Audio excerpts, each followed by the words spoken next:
he probably is one of those guys that hates losing more than he likes winning. So I think that's more the common theme that we have. We're very competitive. We don't like losing, and we're going to do everything we can to win.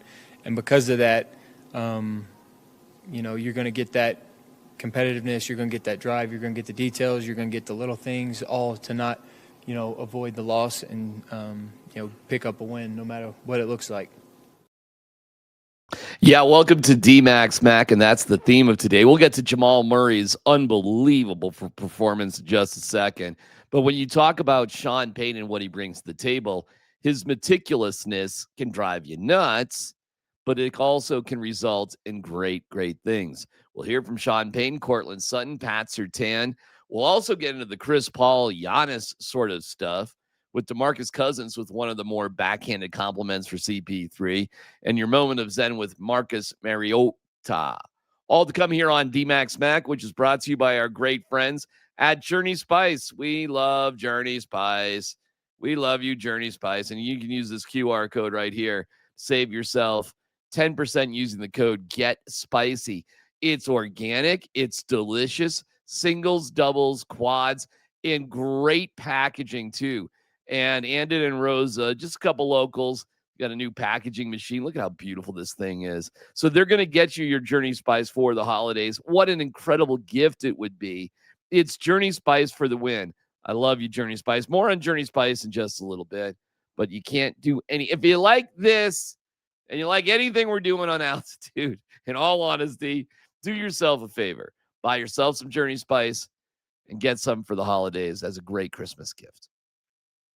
Okay, in terms of Sean Payton, listen, you're gonna beat the Raiders. I'd be stunned if you didn't. And now we're into other things. We're into other moments. We're into a very philosophical Sean from yesterday. I hate losing more than anything like in the world. And so I think fear of failure is a very significant motivating factor. And so I think from a detail standpoint, and there's nothing that's too small that's not significant, that has to exist outside the lines as well. The entryway, the locker room, the signage, post-game, and everything we do, there's been thought given to like all of it. And so almost maniacal with the details. And I just think that I think eventually the feeling of the player feeling like they've thought of everything. All right, this is the part of Sean that can drive people nuts. And it's also the part of Sean that makes him a great coach. You can't have one thing without the other. I was reached out to by the Broncos yesterday to make sure they had my current address. Why? Because Sean believes that you should send the media that covers your team a present, and it has been ice cream.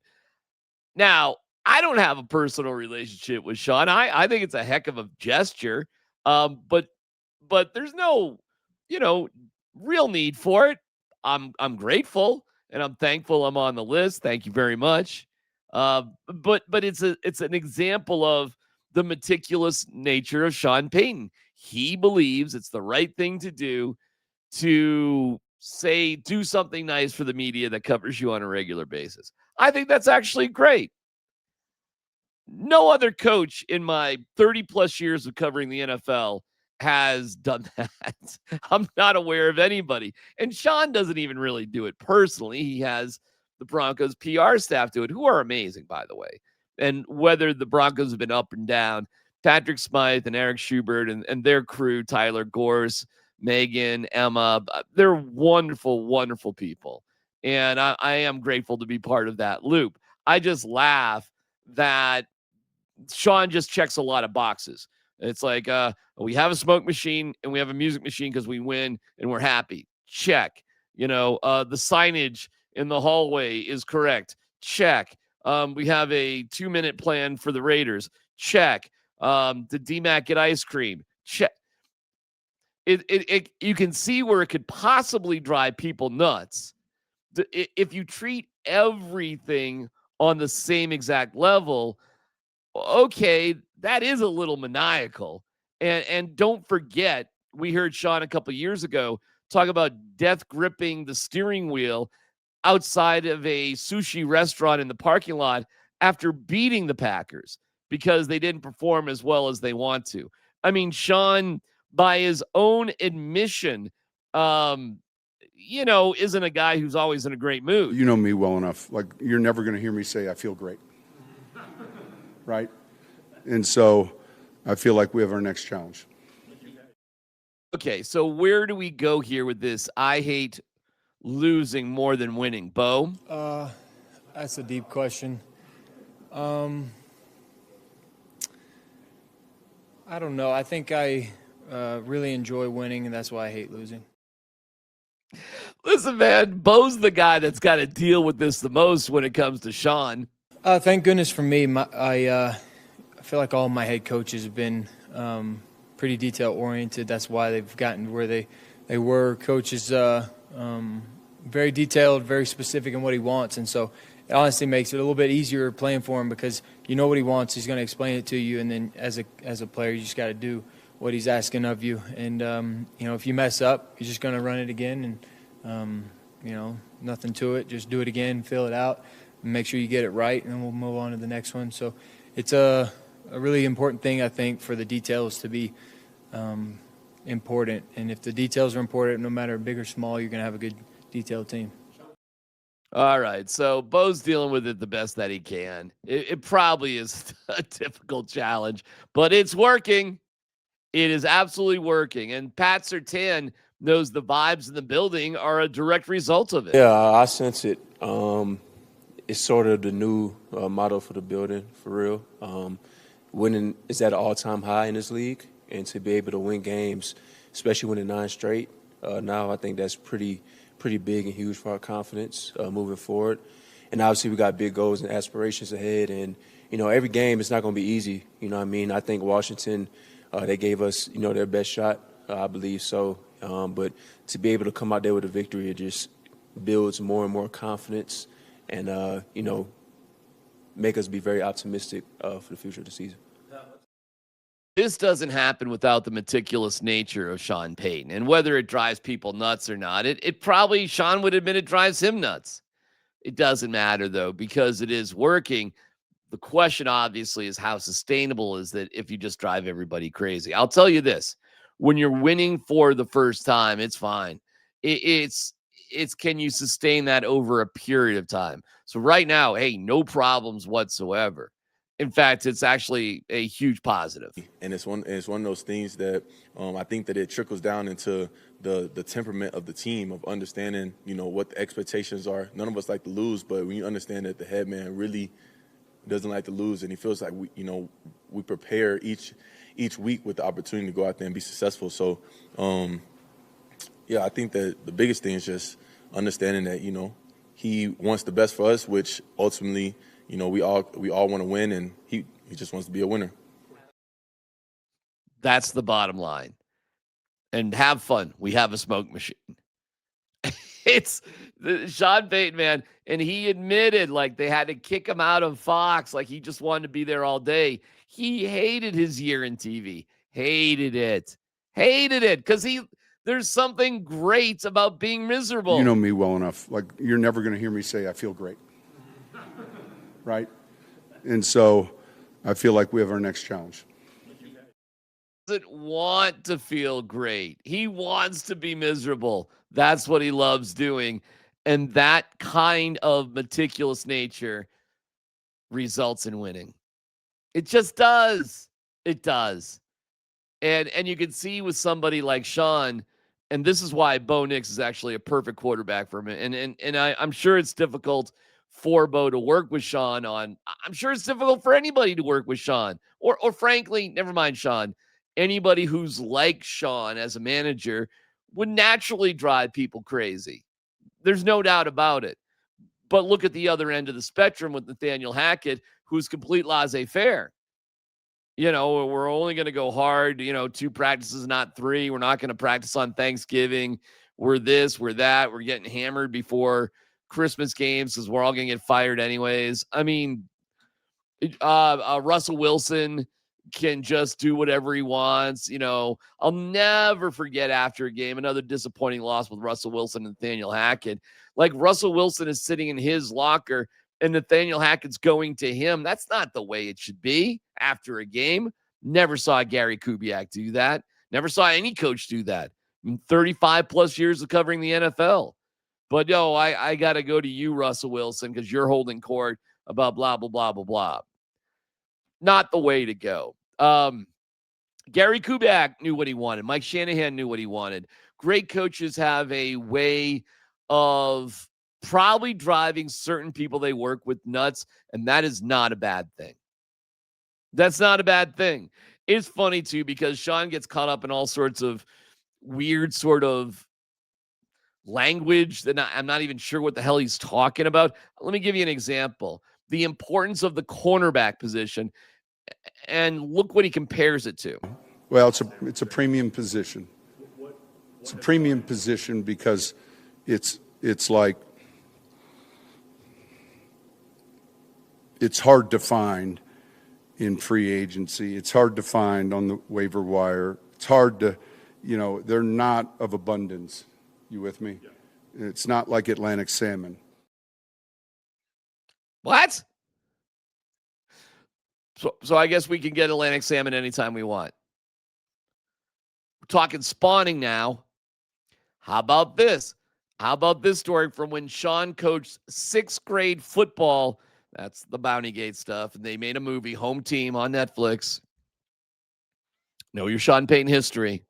But this story, and he's comparing the Raiders game and the Raiders team who sucks to 6th grade football. You'll see. That 6th grade team still, when you're playing other 6th graders, there's 2 or 3 that have matured. It's a unique age. It's 6th grade, and so I had the DVDs of the opponents, and there was always that one kid that could destroy the game. And so it's the same as Max Crosby. There's one kid that drove to practice with a beard, and the rest of them were all 6th grade. So, I understand what he's talking about. It doesn't matter that the Raiders are 2-10. They are so bad, but they do got Max Crosby. They do have the 6th grader with the beard. So, I mean, we're better as a team. They're not very good as a team, but they got the kid who's in 6th grade with a beard who drove here. I do get it. That's Sean Payton in a nutshell. Meanwhile, moving on to the Raiders game itself, I got to give some props to Bo Nix because some of the vibes out there are down talking this 10-2 record. Don't even get me started on the Broncos, who just... You're wrong, Evan. You're wrong, and you Boston Cream. They barely just beat Marcus Mariota. In overtime, he had a wide-open receiver in the flat, and if he gets the ball 3 inches higher over Nick Bonino's head, they just got upset by the Commanders, who are 3-8 with their backup quarterback. Preach. This is some of the BS talk that's coming from New England, but it's happening in other corners of the universe, saying, oh, yeah, Broncos 10-2, 9-game winning streak, no big deal. Look how they're doing it. Look who they're beating. That is so stupid and not – it's dumb. It's a dumb take. It's a take from somebody who's not really paying attention, and it's a crazy example of East Coast bias. And good for Bo Nix, by the way, for speaking out about – hey, that's a bunch of shit. Pound sand.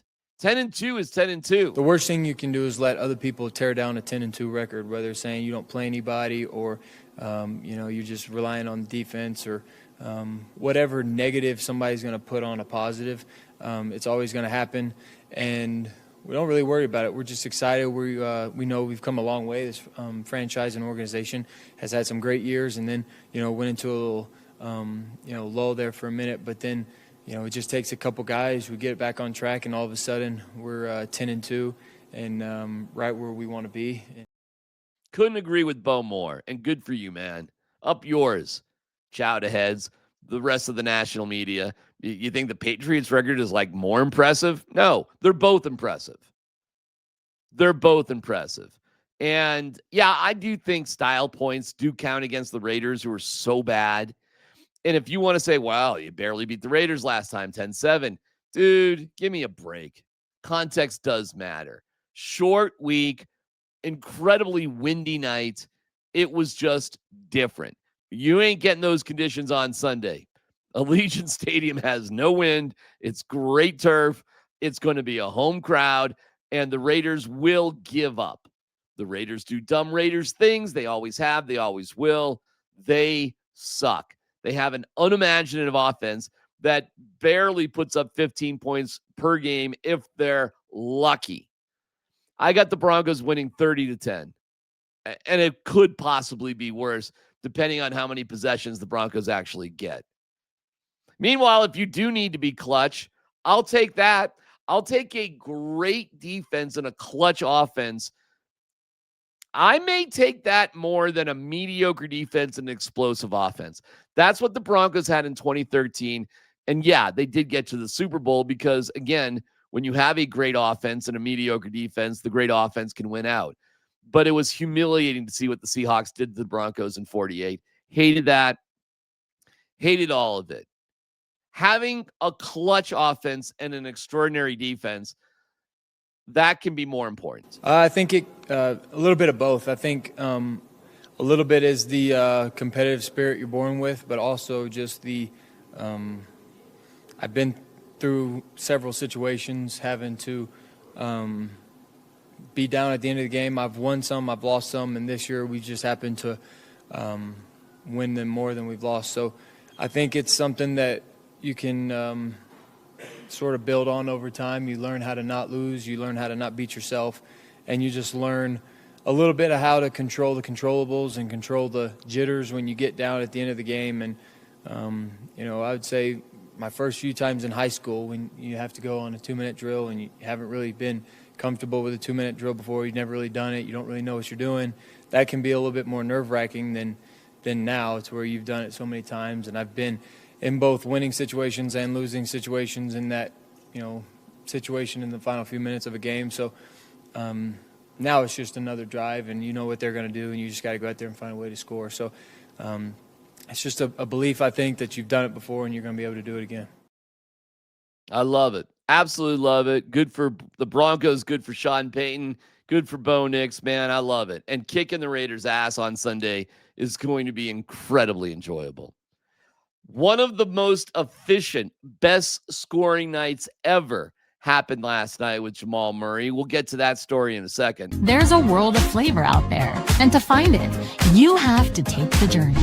Journey Spice Company handcrafts the most premium spice and seasoning blends that have no sugar, no salt, are certified USDA organic, non-GMO, vegan-friendly, and always planet-friendly. You are going to love serving amazingly delicious creations while knowing you helped reduce single-use plastics. Make sure to search for Journey Spice Company on Amazon today. Thank you, Journey Spice. Use the code GETSPICY and save yourself 10% at Amazon.com. They're the best. Organic, local, delicious, flavor in, plastic out. When you talk about efficiency, nothing is as good of an example as what Jamal Murray did last night. The Nuggets win. They've won 8 in a row on the road, which is like kind of ridiculous. I mean, it's remarkable. Look at that. 8-game road win streak. Fantastic. Fantastic. How are they doing it so efficiently on the road, but struggling at home? Actually, nobody knows. It's like a Nate Bargatze skit. How many leaders are in a court? Nobody knows. I'm sure there is an answer to that, but seriously, who really knows? But Jamal Murray was incredible. First of all, we didn't even know if he was going to play. There were big questions if he was going to play. he was 10 of 11 from 3. Amazing. So was Aaron Gordon earlier in the year. 19 of 25 from the floor. 4 of 5 from 3. 52 points. Nuggets win 135-120. And I've got some other just crazy stats to give you.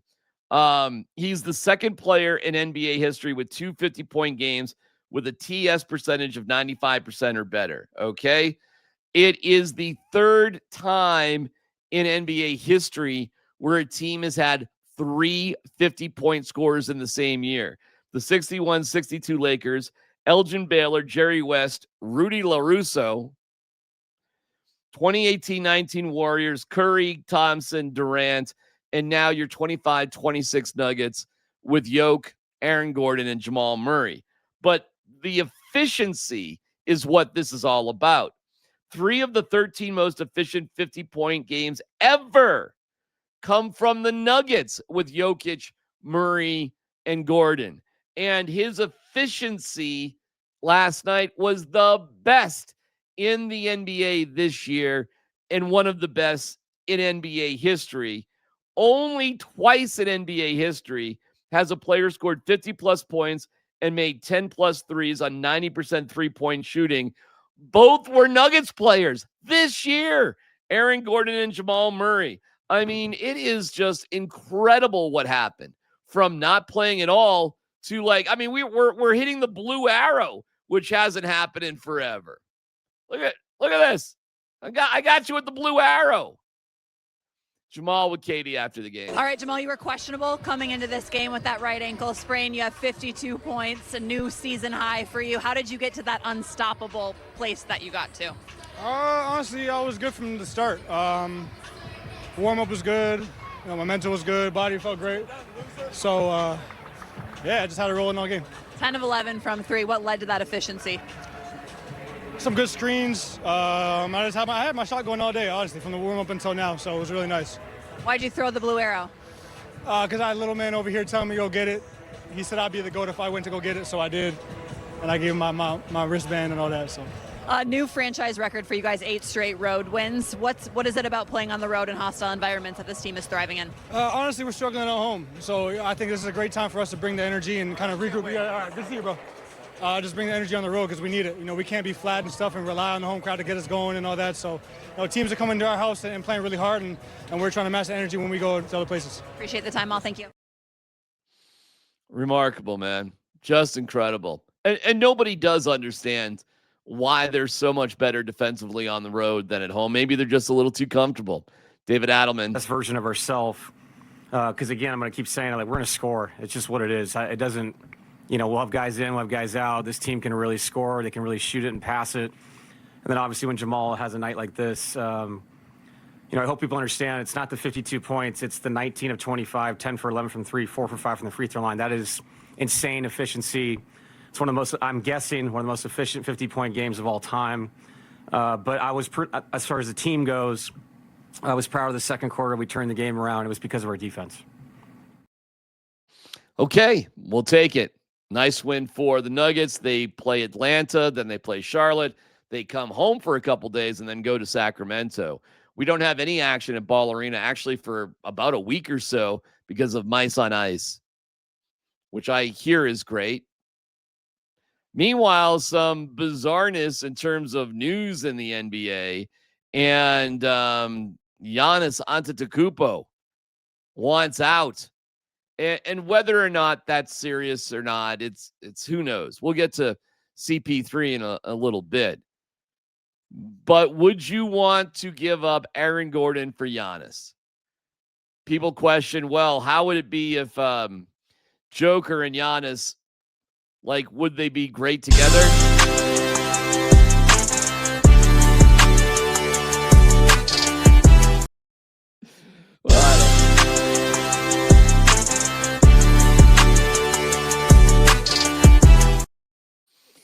I don't know if we want them.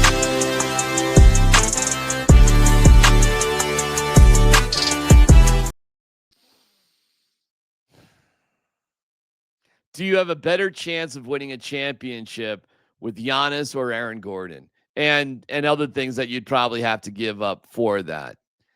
We'll see if Ben Tenzer and John Wallace kick the tires on some sort of possibility. Man, AG, we just love him. But why are you struggling at home defensively so much more? You got to straighten that out. It is apparent no matter what the combination of Nuggets on the court is, they're good for 130 a game or close to it. Like, that's just not that big of a deal for them. It's about the defense. To score 136 points at home and lose, kind of a low watermark. Hadn't happened in over 30 years in regulation. So, interesting decisions and conversations, I'm sure, to be had. Meanwhile, are you sure you're okay at the guard spot? Boy, oh boy, oh boy. Chris Paul sounds like he's a pain in the ass, but he is a Hall of Fame player. And the Clippers just send him home, and they're soon just to ditch him permanently. Funny response on Chris Paul from DeMarcus Cousins, who doesn't really bite his tongue. I know I've been critical of CP in the past, and I still hate the shit out the guy. But at the end of the day, he deserves his flowers, and you can never knock him for being one of the greats in this game. First ballot Hall of Fame. All right, that's a funny backhanded compliment. We'll see with CP3. I don't think he's that important for the Nuggets. I think you need better backup guard play. You're gonna get that from Bruce Brown, I guess. It appears that Jalen Pickett is on the outs these days for whatever reason. But you do have to just make sure you turn over all rocks and kick the tires on all these conversations. And nobody would anticipate that CP3 would just be bounced from his team for being a pain in the ass. I think the Giannis thing is actually a little bit more predictable. He's probably had it with Milwaukee. He's given it his best. He's won a championship for them. And at some point, he's 12 years in the league. He's 30 years of age. He has been able to drag his brothers into NBA careers. He probably just needs a huge change of scenery. We'll see how that goes. It's a more serious conversation, and the inclination or indications are that he wants to go to the Knicks specifically. But once he puts it out there that he's available, all sorts of teams are going to inquire, and we'll see if the Nuggets are one of them. Meanwhile, your moment of zen, we'll get to that in a second, but first we want to congratulate Garrett Bolles. Garrett Bolles has been put forward as the Broncos nominee for the Walter Payton Man of the Year. That is a tremendous honor. Congratulations to Bolles, who does all sorts of great work with kids and kids with learning disabilities as he's had to deal with his life. He's an inspiration, and I think that's absolutely wonderful. Congratulations to Garrett Bolles. Also, just real quick, the Broncos injury report, just to let you know what's going on here. The Broncos are in pretty damn good shape. You didn't have DJ Jones practice or Nate Atkins. I'm a little concerned about DJ, but other than that, we're looking good. Whereas when you look at the Raiders, a little bit more banged up, including Geno Smith. Anybody know who the backup quarterback is for the Raiders? Anybody? Josh Johnson. Jeez, am I right about that? All right. I think it's Josh Johnson.